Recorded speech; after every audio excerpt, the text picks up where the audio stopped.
never before. Every one of them is setting records in murder and violence. Their court systems are rigged against people like you and me. The whole world is watching my trial, where I've been proven innocent every day. Every day. They have nothing. Alina knows that better than anybody. The case going on right now in New York State Supreme Court is a ridiculous, never brought before case, using a statute against me that has never been used, where a jury is not allowed. I'm not allowed a jury. And where a radical left judge has refused to let go of the case, which was brought by the most corrupt attorney general in the United States, working close association with Washington and the DOJ. They're working in very close association. And if it was brought, it should have been brought in the commercial division. This judge would not let it go. I've proven my innocence. Literally every single day we prove total innocence.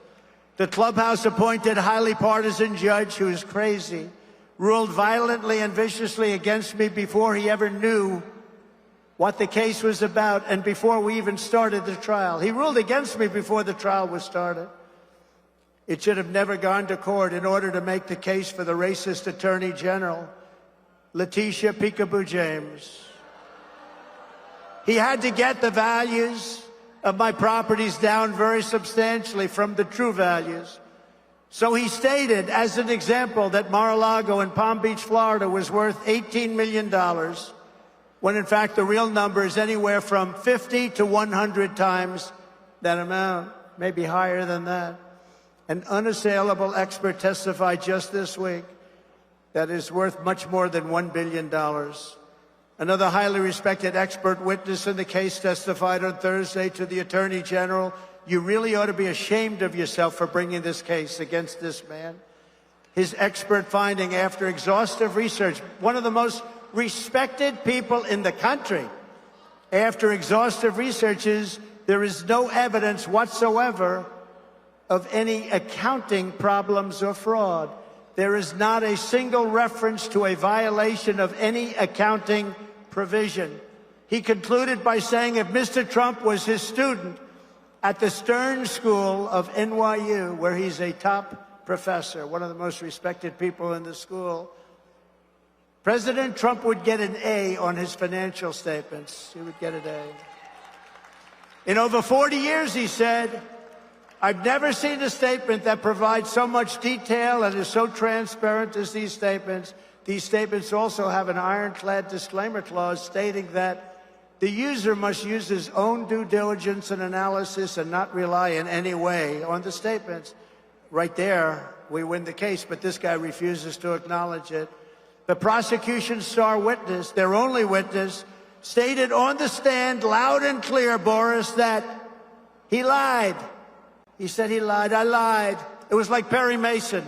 He said he lied. You did a very good job on that, Alina. I'm proud of you. This was like Perry Mason. At the end, yes, I did it. I did it. Oh.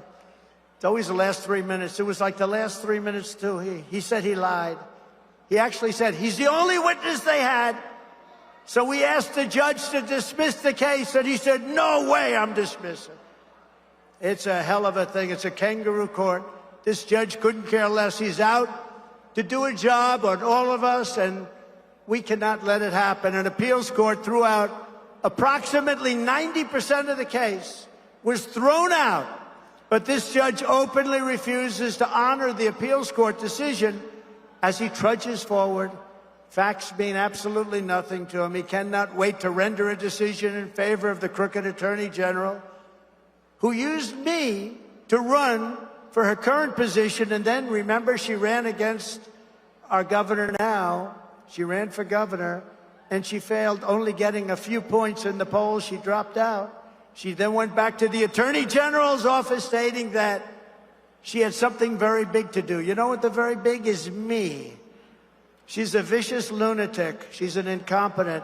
You know, as everybody knows, she was the one. She sued ExxonMobil in 2019. Letitia James, in a much-watched legal battle. The end result was that Exxon moved out of New York. How do you think that's a good idea? ExxonMobil, one of the biggest companies in the world, left New York and they went to Dallas. Great job, Letitia. And that's what's happening right now. Businesses are fleeing our country. Businesses are leaving this whole horrible system. They're leaving the state. They're leaving our country. Our country has changed so radically. It's business unfriendly, and they're going to other places. But they're fleeing New York State, and no businesses are coming back. Nobody wants to come back into New York State, but they're actually fleeing to other countries. She and the judge are having a great time together as they mock the system and disregard the appellate division's decision with a laugh and with a smile. I've never heard of a case where you win in the appellate division and the judge says, I don't care.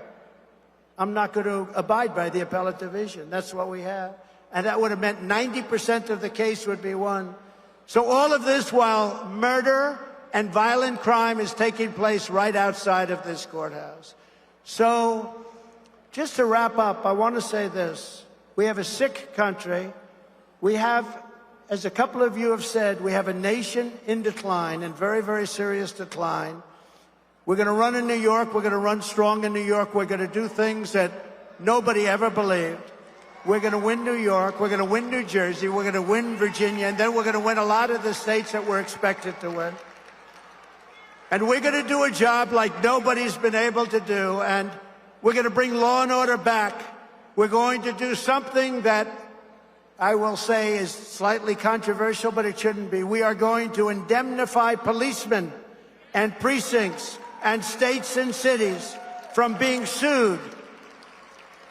We want them to do their job. Our police and law enforcement has to come back, and they want to come back, and they want to do their job, and we are going to indemnify them so they don't lose their wife, their family, their pension, and their job. We are going to indemnify policemen and law enforcement, and we're going to tell them to get out. We love you.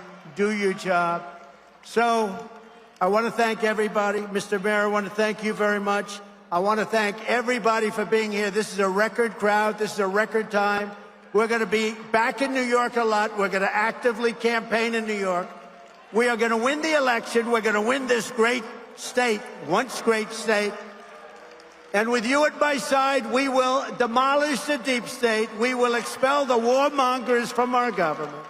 We will drive out the globalists. We will cast out the communists, Marxists, and fascists. We will throw off the sick political class that hates our country. We will rout the fake news media. We will evict Joe Biden from the White House. And we will finish this job of making our country great again, once and for all. Thank you very much, everybody. Thank you. Thank you very much.